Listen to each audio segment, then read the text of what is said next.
왜 우리가 하나님 거죠? 왜?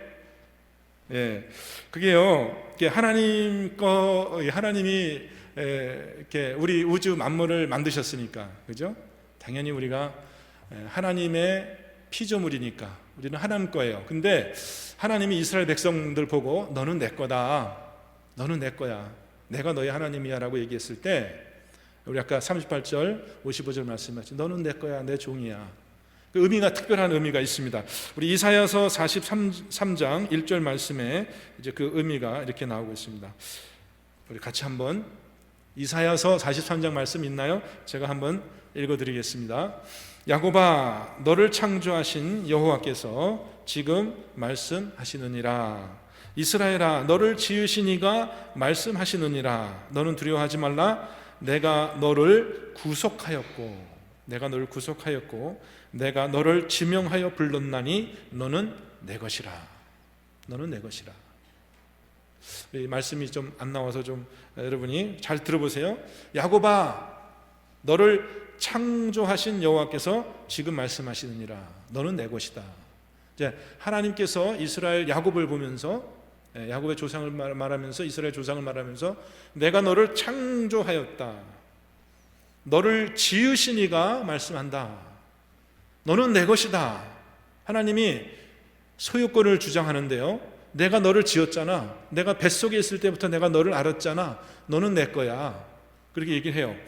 근데 그 하나님의 소유권이 그거에만 있는 것이 아니고 그 뒤에 나오는 말씀이 사실은 더 의미가 있는데요, 너는 두려워하지 말라. 내가 너를 구속하였고 내가 너를 지명하여 불렀나니 너는 내 것이다. 여러분, 이 말씀을 잘 들어보세요. 창조한 것으로 말하자면은 이 세상 모든 사람들이 다 하나님의 것이죠. 그렇지 않아요? 다 하나님이 지으셨어요. 우주 만물이, 모든 생명이, 모든 사람들이 다 하나님의 것이에요. 근데 하나님은 모든 사람 보고 다 내 것이라고 얘기 안 하고, 특별히 이스라엘 백성을 보면서 너는 내 것이라고 얘기할 때는 특별한 의미가 있다라는 거예요. 내가 너를 창조했기 때문만이 아니라 내가 너를 구속하였다고, 내가 너를 지명하여 불렀기 때문에 너는 내 것이라고. 여러분 다 하나님 것이라고 대답을 했는데요, 첫 번째 의미로 하나님이 여러분을 만드셨으니까 당연히 여러분은 하나님 거예요. 근데 우리는 그 의미로만 하나님 거가 아니라 우리가 하나님 것이 된 더 중요한 의미는 두 번째 의미가 더 중요한 거죠. 하나님이 우리를 구속하였고, 저와 여러분을 구속하였고, 저와 여러분을 지명하여 불러냈기 때문에 우리가 하나님의 특별한 소유가 된 것입니다. 거룩한 나라가 된 거예요. 왕같은 제사장이 된 거예요. 그의 소유된 백성이 된 겁니다. 하나님이 너는 내 것이다 라고 얘기했을 때 이것은 모든 사람이 다 내 것이다 라는 그런 의미가 아니라, 내가 너에게 특별한 은혜를 주었잖아, 내가 너를 구속했잖아, 내가 너를 지명하여 불렀잖아, 그렇기 때문에 너는 내 것이야. 여러분 다 하나님의 것이죠, 그죠? 다 하나님의 것인데 특별히 하나님이 여러분을 구속한 그 은혜로 말미암아 여러분이 하나님이 된 것인, 하나님의 소유가 된 것을 여러분이 믿으시기를 바랍니다. 그게 더 중요한 의미예요. 그럼 여러분, 구속이라는 것이 무슨 뜻이에요? 여러분, 구속이란 말 많이 들어보셨죠, 그죠? 오늘 이제 이 땅을 팔고 사는 그런 희년의 법에 대해서 오늘 우리가 말씀을 읽었습니다. 땅을 팔고 사는 것을 예를 들며 설명하면요, 우리 그 말씀 좀 보여주시겠어요? 예. 네,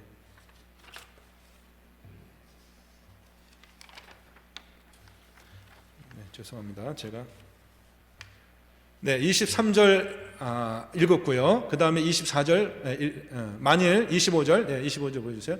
만일 내 형제가 가난하여 그의 기업 중에서 얼마를 팔았으면 그에게 가까운 기업 물을 자가 와서 그의 형제가 판 것을 물을 것이요, 만일 그것을 물을 사람이 없고 자기가 부유하게 되어 물을 힘이 있으면, 그 다음이요, 27절 그 판 해를 계수하여 그 남은 값을 산자에게 주고 자기의 소유지로 돌릴 것이니라. 물은다는 말은 여러분 아세요? 저는 어렸을 때 그 장기 두다 보면은 이게 탁 한 수 잘못 두면은 물러줘 이런 표현을 많이 하는데, 여기서 성경에서 말하는 물른다는 표현은 뭐냐면은 사고 팔 때 있잖아요. 자기가 팔았는데 판 것을 다시 되사는 것, 그것을 물은다고 표현하는 것입니다. 자, 이거 지금 어떤 사람이 가난하게 되었어요. 그래서 자기가 살기가 어렵게 돼가지고 자기 땅을 파는 거죠. 땅을 팔면은 더 가난하게 되는 거죠. 사실은 땅이 있을 때는 그나마 땅에서 나는 소출을 이렇게 가지고 살 수 있었는데, 뭐 빚을 졌던지 어떤 재앙을 당했던지 간에 어쩔 수 없는 상황이 되어서 땅을 팔았습니다. 가난하게 되었습니다. 근데 어떤 행동을 이야기하주냐면은 형제된 자가 그 사람을 위해서, 자기 형제를 위해서 대신 그 땅을 다시 사주라는 겁니다. 다시 사주라는 거예요. 그것이 바로 이 구속이란 말의 뜻입니다. 여러분, 구속이라는 말은 다시 산다라는 뜻이에요. 하나님이 우리의 소유주가 되셨는데, 어떻게 우리의 소유주가 되셨냐 하면은 우리를 만드셨어요. 당연히 우리가 하나님 것이에요. 그래서 그 만드신 모든 것들을 아담에게 그렇게 맡기셨어요. 근데 아담이 그 하나님이 주신 것들을 잘 관리하지 못하고 죄를 범하면서 이 땅의 소유권을 빼앗겼죠. 그래서 에덴 동산에서 쫓겨나서 유리하는 자, 방황하는 자가 되었습니다. 자기의 소유가 없어요. 여행자와 같이, 방랑자와 같이 떠도는 사람이 되었다는 겁니다. 근데 하나님이 이스라엘 백성들을 하나님이 지목하여 불러내어서 그 애굽 땅의 종살이에서 하나님께서 그들을 불러내시면서 너희가 이제 가나안 땅으로 들어갈 텐데 이 가나안 땅을 내가 너희들에게 영원한 소유로 줄 것이다. 영원한 소유로 줄 것이다. 그러니까 너희들은 이 땅을 지키라는 거예요. 누구한테 팔아먹지 말고 이 땅을 빼앗기지 말고 이 땅을 꼭 지키라고 말씀하시면서 이 땅은 다 내 것이야. 다 내 것인데 내가 너희에게 소유로 준다. 이렇게 이야기하고 있습니다. 여러분, 하나님의 소유권이 두 가지가 있다는 것을 여러분 이해하시기 바랍니다. 하나님이 만드셨기 때문에 하나님의 소유가 된 것이 있고, 하나님이 다시 사셨기 때문에 하나님의 소유가 된 것이 있다. 이렇게 성경은 말씀합니다. 오늘 말씀에 보면은요, 이 형제들에게 자기 형제의 땅을 찾아줄 그런 의무를 그렇게 부과하고 있습니다. 근데 이 기업 물을 자라는 어려운 말이 있습니다. 기업 물을 자, 말씀 들어보셨어요? 기업 물을 자라고 하는 그 의무를 형제에게 이제 다 해야 되는데, 그것을 실천하는 것이요 그렇게 쉬운 일이 아니었습니다. 여러분, 구약 성경에 룻기서라는 책이 있습니다. 기억나세요?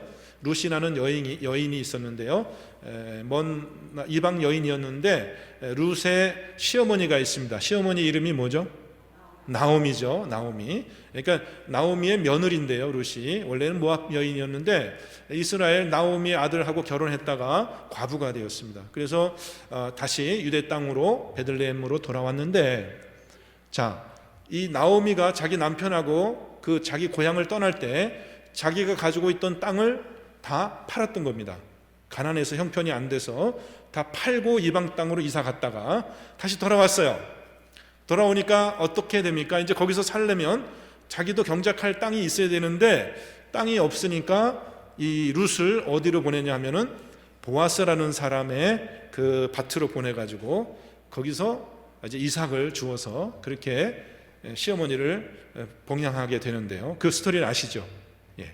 그때 그 땅 주인이 누구였어요? 그 룻이 이삭 줍기 하던 그 땅의 주인이 누구였어요? 보아스라는 사람이었습니다. 보아스라는 사람. 근데 이 보아스라는 사람이 결국 어떤 선행을 베풉니까? 이 보아스는 사람이 룻을 대신하여서, 나오미를 대신하여서 그 나오미의 남편 엘리멜렉인가요? 엘리멜렉이 팔았던 그 땅을 보아스가 대신 사서 그 땅을 원소유주에게 돌려주는 그런 선행을 베풀죠. 그것이 바로 기업 물을 자의 그러한 의무를 다 대신한 것입니다.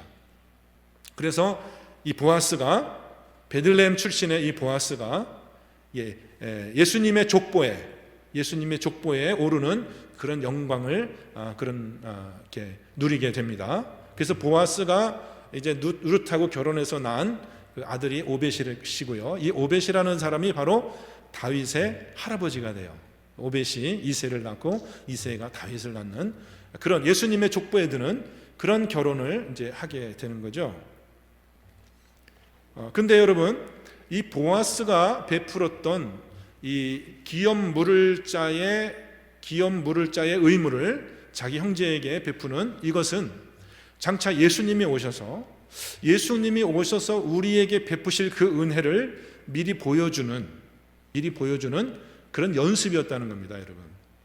여러분, 어제 우리 교회에서 결혼식이 있었거든요. 우리 홍옥자 권사님의 조카 뻘되는 그 손자가 와가지고 이제 우리 교회에서 예배당을 빌려서 결혼식을 했는데 그 전날 이렇게 모여서 리허설이라는 걸 하더라고요. 리허설.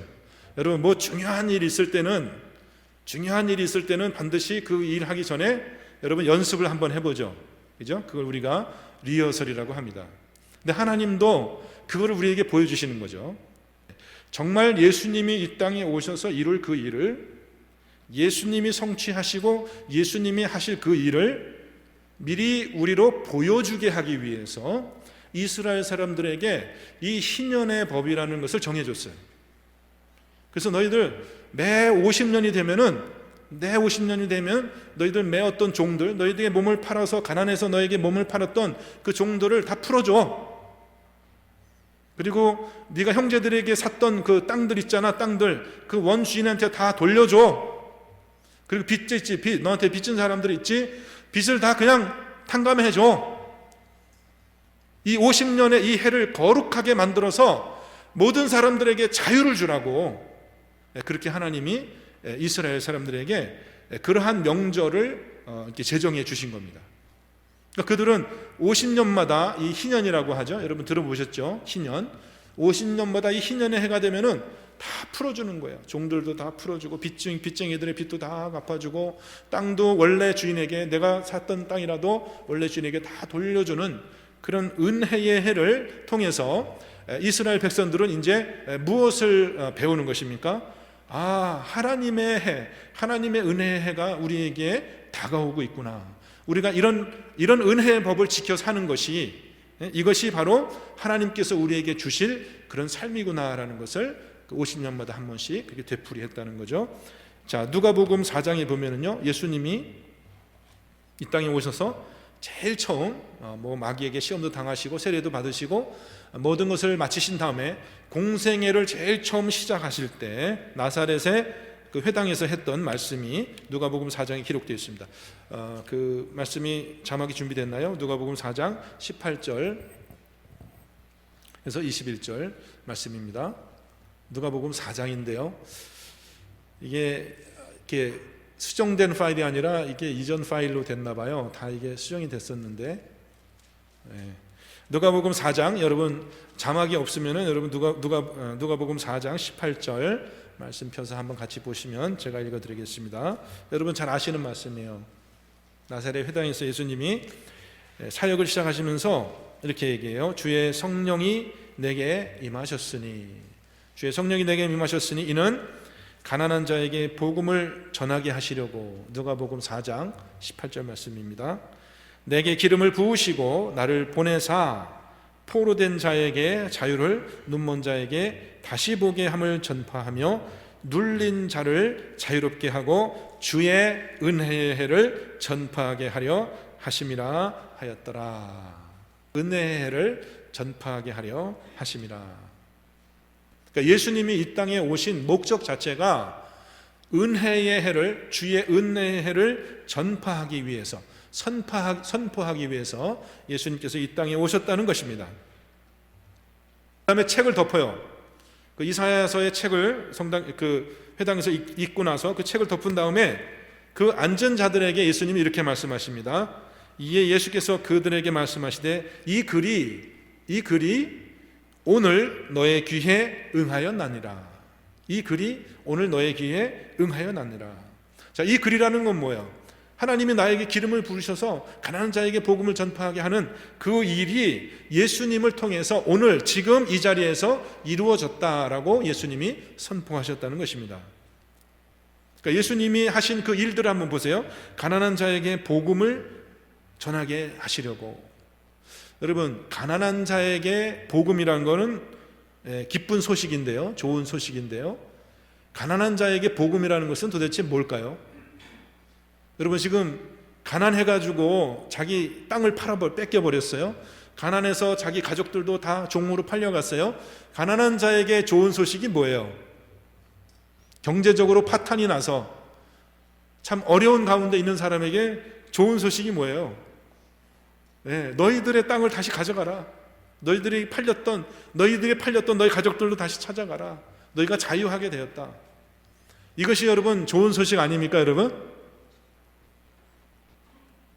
제가 이 은혜라는 이 레위기서의 어떻게 보면 가장 절정입니다. 25장이 레위기서에 지금 여러분들에게 제가 일일이 다 설명하지 못하는 그런 것들이 있는데, 레위기서가 레위기서 25장이 레위기서 전체 하나님의 거룩의 어떻게 보면은 그 절정이라고, 클라이맥스라고 할 수 있는데, 이것을 제가 이렇게 묵상하면서 설교 준비하면서 제게 떠오른 한 사건이 있었습니다.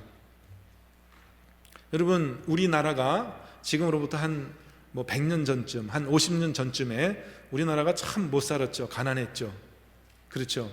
정말 굶어 죽는 사람도 많았고, 정말 제가 어렸을 때 제 모습만 봐도 정말 떼국물이 쫙 흐르고 막 코가 들락날락거리고 머리에 막 이거 뭐예요? 이거 뭐 하얗게 막 이렇게 머리 빠지는 거 뭡니까 이거? 뭐라 그러죠? 기계충이라고 그러나? 하여튼 머리도 이렇게 빠지고 코 들락날락거리고 여기 무슨 팔꿈치는 다 또 이렇게 떨어져 가지고 기어서 입고, 우리 다 그런 세대를 살았거든요. 진짜 우리나라가 얼마나 이렇게 부강하게 됐는지요. 근데 제가 여러분 한국 전쟁에 대해서 좀 제가 이렇게 조사를 했는데요. 미군이 무려 100만 명 이상이 미군들이 우리나라 전쟁, 6.25 전쟁이죠. 100만 명이 참전을 해가지고, 여러분 몇 명이 죽었는지 아세요, 여러분? 아세요? 몇 명이 죽었는지? 제가 숫자를 36,574명 36,574명 죽었어요. 근데 그들이 나이가 다 16살, 17살, 20살, 많으면 20살, 정말 꽃다운 나이에. 여러분 생각해 보세요. 지금 우리 주변에 살고 있는 여기 우리 주변에도요 6.25 전쟁 참전한 용사들이 여기 있을 거라고요. 그죠? 우리 살고 있는 동네에 그들이 10대 티네이저 10대 20대 그 나이에 우리나라 땅에 와가지고 다 죽었다니까요. 3만 명이나요? 9만 명이 부상을 입었고요. 9만 명이 100만 명이 참전을 했는데, 여러분 그들이 왜 남의 나라 와가지고 왜 그들이 그렇게 피를 흘리며 죽어갔습니까? 참 희한한 일 아니에요, 여러분? 아니 그들이 우리랑 무슨 상관이 있길래 왜 우리나라 와가지고 그 아까운 나이에, 꽃다운 나이에 가족들과 이별해서 그 추운 우리나라에서 전쟁에 참가해서 싸우다 죽어가고요, 얼어 죽고 굶어 죽고 왜 그런 형편을 당했습니까? 그것이 여러분 저는 거기에 큰 하나님의 뜻이 숨어 있다고 저는 생각을 해요. 그 참전하는 그 용사들이 다 그런 생각을 가지고 있었는지 모르겠지만은, 저는 정말 하나님이 이 미국이란 나라를 통해서 우리나라의 우리 민족들에게 참 하나님의 은혜의 해라는 것을 이렇게 보여주는 그런 역사적인 사건이라고 저는 생각을 합니다. 그래서 그 3만 명이 죽었는데, 그래서 어떻게 됐어요? 그래서 우리나라가 지금 만약에 3만 명이 참전하지 않았다면, 피를 흘리지 않았다면 우리나라는 공산화됐을 거예요. 지금 미국 사람들처럼 그렇게 비참하게 우리도 살고 있었을지 몰라요. 그렇죠, 여러분? 얼마나 가난했습니까, 우리가 옛날에. 그 모습 그대로 지금도 우리가 그렇게 살게 됐을 수도 있는데, 미국 사람들이 마치 우리 가족처럼 와가지고 우리를 대신해서 싸워줘서 우리에게 그 땅을 찾아준 거예요. 우리에게 정치적인 자유를 허락해 준 겁니다. 그것이 여러분 우리에게 가난한, 우리에게 참 복된 소식이 아니었는지요? 예수님이 하신 그 일을 한번 보세요. 예수님이 하신 그 일을 보면 주의 성령이 내게 임하셨을 이는 가난한 자에게 복음을 전하게 하시려고. 그 다음에 또 뭐가 있습니까? 포로된 자에게 자유를 주고. 포로된 자에게 자유를 주고. 가난한 사람보다도 더 비참한 사람은 포로된 사람이잖아요. 자기의 어떤 신체의 자유도 다 빼앗기고, 가난하게 됐을 뿐 아니라, 소유만 다 빼앗겼을 뿐 아니라 자기의 몸도 종으로 팔려가서 자기 뜻이 아니라 남의 뜻으로 살아가야 되는 그런 비참한 환경에 처할 수 있었던 우리 민족을 구하기 위하여 하나님이 우리 형제 이 미국 교회를 사용하신 겁니다, 여러분. 우리는 정말 미국 교회에 너무 감사해야 돼요. 제가 우리 교회의 역사를 좀 이렇게 제가 들었습니다. 이 원로 목사님들 통해서 또 여러분들한테 이렇게 들었거든요. 여러분, 우리 교회가 어떻게 이 성당에 이렇게 들어와서 이렇게 예배 드리게 되었는지 여러분 아세요? 아세요? 물론 우리 믿음의 성도님들이 많이 수고하시고 참 땀 흘려 애쓰시고 헌금하셔서 이렇게 가꾸었지만요, 사실은 우리는 미국 교회 성도님들의 도움을 많이 받았어요. 이 성전에 들어오기까지. 여러분 아세요? 또 우리 교육관을 질 때도 네, 참 미국 교회 어느 성도님이 참 큰 액수의 돈을 우리에게 헌금해 주셨어요. 그래서 우리 자녀들이 이렇게 마음 놓고 예배드릴 수 있는 저런 건물이 생겼다니까요. 여러분, 이것이 하나님이 우리 교회에 베풀어 주신 은혜예요. 우리에게 보고 배우라고 우리에게 실천적인 그런 내용을 보여주신 거예요. 하나님이 정말 우리 민족에게 그런 이 은혜의 해라는 것을 우리가 체험할 수 있는 그런 역사적인 사건을 우리에게 보여주셨는데요. 자, 미국 사람이 전쟁을 끝나고 간 다음에 우리나라는 모든 것이 다 파괴되었었죠. 정말 말 그대로 전쟁 후에 우리나라는 아무것도 없는 말 그대로 잿더미의 나라였습니다. 우리가 다시 살 길이 없었어요. 제가 어렸을 때 학교 다닐 때 보면은 학교 그 점심시간에 뭐 이렇게 학교에서 배급을 줬어요. 빵을 줬어요. 옥수수빵. 우리가 술빵이라고 불렀거든요. 술 냄새 난다 그래가지고. 여러분 그 드셔보셨나요? 술빵? 옥수수빵 드셔보셨어요? 옥수수로 만든 거. 저는 시골 학교 다녀가지고 매번 그거를 2개씩 나눠줬거든요, 학교에서. 근데 그거 2개를요 다 못 먹어요. 다 못 먹고 하나는 자기가 먹고 하나는 남겨서 가지고 가요. 식구들 준다고. 그런 애들이 많았어요, 우리 동무들 중에. 저는 좀 그래도 그나마 형편이 나서 저는 맘 놓고 먹었는데요, 제 친구들은 그거를 다 못 먹더라고요. 자기들이 하나는 가지고 가야 된대요. 가족에 자기 뭐 형제들이나 부모님들한테 나눠줘야 된대요. 그런 애들이 많았거든요. 여러분, 그 전쟁 후에 그 굶주린 고아들을 누가 길렀습니까, 여러분?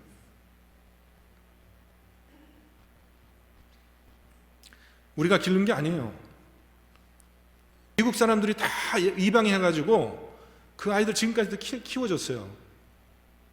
그렇죠, 여러분? 다 우리나라 원조해주고 우리나라가 경제 개발할 수 있도록 차관 다 이렇게 해주고 기술 다 전수해주고 그렇게 해서 우리나라가 이렇게 강하게 됐어요.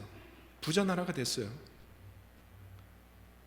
뿐만 아니라 우리나라에게 또 선교사를 보내주셔가지고요, 뭐 미국과 캐나다와 오스트레일리아 또 유럽에서 많은 선교사님들이 와가지고 우리나라에 이 복음을 전해주니까 어떻게 됐어요, 우리가? 우리에게 경제적인 풍요와 정치적인 그런 자유만 온 것이 아니라 우리에게 영적인 해방이 왔다는 거죠. 영적인 해방이 왔다는 거죠. 정말 이것은 큰 은혜가 아닐 수 없습니다. 근데 바로 예수님이 이 땅에 오신 사건이 바로 그 모든 일들을 이루기 위해서 오셨다는 거죠. 포로된 자에게 자유를, 눈먼 자에게 다시 보게 함을, 눈먼 자에게 다시 보게 함을, 눌린 자를 자유롭게 하고 주의 은혜를 전파하게 하려 하심이라. 여러분, 이 레위기서의 이 25장에 나와 있는 이 희녀의 법을 참 읽기가 어려워요. 너무 그 뜻을 파악하기가 어렵습니다. 왜 이런 거를 굳이 여기 써놔가지고 많은 성도님들이 레위기서 읽다가 이렇게 결국 성경 읽기를 포기하시는 분도 많다는 그런 얘기를 들었는데, 참 이 레위기서에는 엄청난 하나님의 은혜가 계시되어 있습니다. 하나님 말씀하시는 거야. 너희는 내 백성이야. 너희는 내 백성이야. 왜냐? 내가 값을 치르고 내가 너희를 다시 샀기 때문에, 내가 값없이 너희에게 은혜를 베풀었기 때문에 너희는 바로 내 것이야 라고 하나님이 말씀하시는 거죠. 자, 예수님은 이 땅에 오셔서 자신의 사역을 설명하시면서 내가 이곳에 온 이유는 바로 이 하나님의 은혜를 너희에게 선포하기 위해서, 전파하기 위해서 왔다 그러시면서 오늘 이 말씀이 오늘 너희에게 응하였다라고 이야기합니다. 여러분, 이스라엘 민족들은 50년마다 한 번씩 이 은혜를 지켰습니다. 그들의 명절로 지켰습니다. 50년마다 한 번씩. 근데 우리들은 이미 완성된 은혜의 해를 살고 있는 거예요. 저와 여러분들은 이 시대 자체가 예수님이 이미 선포한 그 은혜의 해가 우리에게 임한 그 시대를 우리가 살고 있다는 것입니다. 그러면 오늘 우리는 이 거룩한 해, 모든 사람에게 자유가 선포되는 이 은혜의 해를 우리는 어떻게 살아야 되겠습니까? 어떻게 하면 우리는 우리 형제들에게 기업 물을 자의 의무를 다 행할 수 있겠습니까? 예수님이 이루신 그 사역을 히브리서 2장 17절은 이렇게 얘기하고 있습니다. 그러므로 그가 범사의 형제들과 같이 되심이 마땅하도다. 이는 하나님의 일에 자비하고 신실한 대제사장이 되어 백성의 죄를 속량하려 하심이니라. 또 로마서 8장 1절과 2절 이렇게 얘기합니다. 그러므로 이제 그리스도 예수 안에 있는 자에게는 결코 정죄함이 없나니 이는 그리스도 예수 안에 있는 생명의 성령의 법이 죄와 사망의 법에서 너를 해방하였음이라. 여러분, 우리 교회가 제가 부임하면서부터 땅을 고쳐주세요라는 그런 특별한 기도를 하고 있습니다.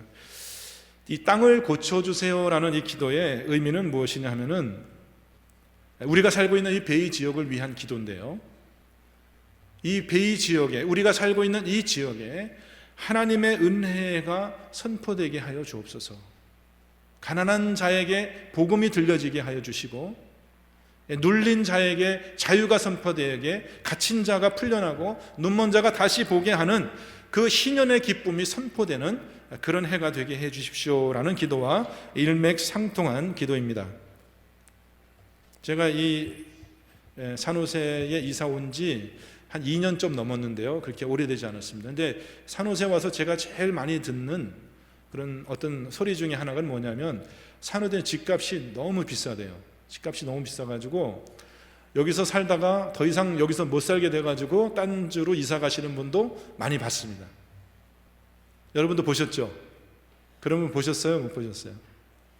땅이 있고 집이 있으신 분들은 별 문제가 없겠지만은 저같이 집이 없는 사람은 굉장히 살기 어려운 곳이 이 산호세예요. 제가 지금 이렇게 조그만 그런 아파트에 살고 있는데, 제가 그 렌트비를 얼마나 비싸게 내는지 참 어려워요. 근데 집주인이, 제가 그 집세를 좀 며칠 늦게 냈거든요. 깜빡 잊어먹고, 돈이 없어서 늦게 낸 건 아니고, 이렇게 하다 보니까 뭘 잊어버려가지고 좀 집세를 좀 늦게 보냈어요. 늦게 보냈더니 편지가 왔어요. 네가 며칠 늦게 보냈으니까 하루에 8불씩 계산해가지고 벌금으로 뭐 몇십 불을 내라고 편지가 왔어요. 근데 계약서를 보니까 계약서에 그렇게 돼 있어요. 늦게 내면 그 벌금을 내도록 돼 있어요. 그거 제가 냈어요. 제 잘못이니까요. 계약대로 해야 되니까 제가 벌금을 냈어요. 근데 벌금을 내면서 제 마음속에, 내가 늦게 낸 건 내 잘못이니까 내가 벌금을 내긴 내지만 마음속에 굉장히, 야, 내가 이거 당장 딴 데로 이사 갈까? 막 그런 마음이 들더라고요. 뭐 이런 주인이 다 있어? 그러니까 여러분, 우리 성도님들은, 우리는 우리 모든 것이, 우리가 가진 것이 다 하나님 것이다, 하나님이 나를 위해서 사주신 것이다 라고 고백하며 살잖아요. 우리 성도들은 그 은혜의 해를 사는 그런 거룩한 법을 오늘 말씀을 통해서 좀 가르침을 받기를 원하는 것입니다. 어떠세요 여러분? 어떻게 우리가 은혜의 해를 전파하며 어떻게 하나님의 은혜를 선포하며 우리가 살 수 있을까요? 만약에 여러분이 집이나 여러분이 그 땅을 소유하고 있다면, 그래서 어떤 분들이 여러분에게 그렇게 세를 들어 살고 있다면 그런 분이 뭐 많지는 않으시리라고 생각합니다. 그렇게 여유 있는 분이 많지는 않겠지만은 좀 그 세를 감면해 주면 어때요? 한 10년 동안 그 세를 면제해 주면 어때요? 다 면제는 안 해주더라도 올리지 않고 이렇게 고정시켜 주면 어떠세요 여러분? 예, 그 세입자가 얼마나 마음이 기쁘겠어요, 그죠? 예. 저는 그런 분을 한 사람 아는데요, 한 20년 동안 세를 전혀 안 올렸대요. 한 번도 안 올렸대요. 20년 동안. 그 말이 됩니까 여러분? 20년 동안 세를 한 번도 안 올렸대요. 그래서 사는 사람이 얼마나 기쁘겠어요. 여러분, 하나님의 복음을 믿고 모든 것이 하나님이라고 고백한 사람에게 사는 그 은혜의 방식은 예수님이 우리에게 베풀어 주신 그 방식대로 우리도 서로 하나님의 은혜를 선포하며 사는 것입니다. 그래서 제가 여러분에게 이렇게 주보에 숙제를 제가 드렸는데, 어떤 숙제를 드렸냐면은 형제를 속량하기 위해서 내가 할 수 있는 일 한 가지를 한다. 그래서 형제에게 전화하여서 예수님을 전한다. 그죠? 이것이 한 가지 방법이에요. 전화해서 한 가지 예수님을 전하고, 또 한 가지는 그가 내게 진 빚을 탕감해 준다. 혹시 여러분의 형제가 여러분에게 빚진 거 있습니까? 탕감해 주세요. 아멘? 빚진 거 없는 모양이죠. 자신 있게 아멘 하시는 거 보니까. 뭔가 한 가지 정말 우리가 작은 거라도, 어제 여기 결혼식이 있었다고 제가 말씀드렸잖아요, 여러분. 그죠? 결혼식이 있었어요. 근데 저희 교회는 이렇게 그 결혼식이 있을 때 저희 교회를 이렇게 빌려주는데, 우리 교회 교인과 아무 상관이 없는 사람이라 할지라도 가난한 사람이 오면은 저희들이 무료로 이 성당을 빌려주기로, 결혼식을 위해서 돈을 안 받고 무료로 빌려주기로 그렇게 우리는 결정해서 그렇게 우리는 시행하고 있습니다. 본인이 뭐 감사 헌금 할 수도 있겠지만 어쨌든 저희들은 가난한 자에게, 가난한 이웃에게 무료로 이 성당을 빌려주기로 저희는 그렇게 결정을 하고 그렇게 시행하고 있어요. 이 세상의 법대로 하면 돈을 받아도 되겠죠. 뭐 다른 데 결혼식장에 가면 어마어마한 돈을 내야 되는데, 우리가 그것보다 싸게 한 뭐 반값으로 받으면 그것도 여러분 잘하는 거 아니에요, 여러분? 잘하는 거죠. 근데 여러분, 이 교회가 어떻게 우리에게 생겼는가를 생각해 보십시오. 우리도 공짜로 받은 거예요. 우리도 은혜로 받은 거예요. 하나님이 우리에게 주신 거예요. 여러분, 저와 여러분의 행복이 지금 어떻게 있게 됐는지 생각해 보십시오. 우리 한국이란 나라의 이 부요와 이 모든 풍요가 어떤 사람들의 희생과 그들의 피를 흘려서 생긴 건지를 생각해 보십시오. 우리 게 아니에요. 우리 생명이 우리 게 아니에요. 그들이 피를 흘려서 우리 목숨을 살려준 거고, 그들이 희생해서, 그 미국 교회가 희생하고 우리를 도와줘서 오늘날 이 한국 교회가 이렇게 번성하게 되었고, 우리는 복음을 믿고 죄와 사망에서 구원되었어요. 모든 게 다 하나님의 은혜예요. 여러분, 집을 갖고 계십니까? 건강을 갖고 계십니까? 그것이 다 여러분의 것이 아니에요. 다 누군가의 희생으로 만들어진 그것이 하나님의 은혜라는 거예요. 그렇다면 당연히 우리들도 그것을 베풀며 은혜의 백성으로, 희년의 백성으로, 거룩한 백성으로 살아야 될 줄 믿습니다. 저와 여러분이 이 예수 그리스도께서 이루신 이 희년의 해를 살아가는 거룩한 백성이 되시기를 주님의 이름으로 축원드립니다.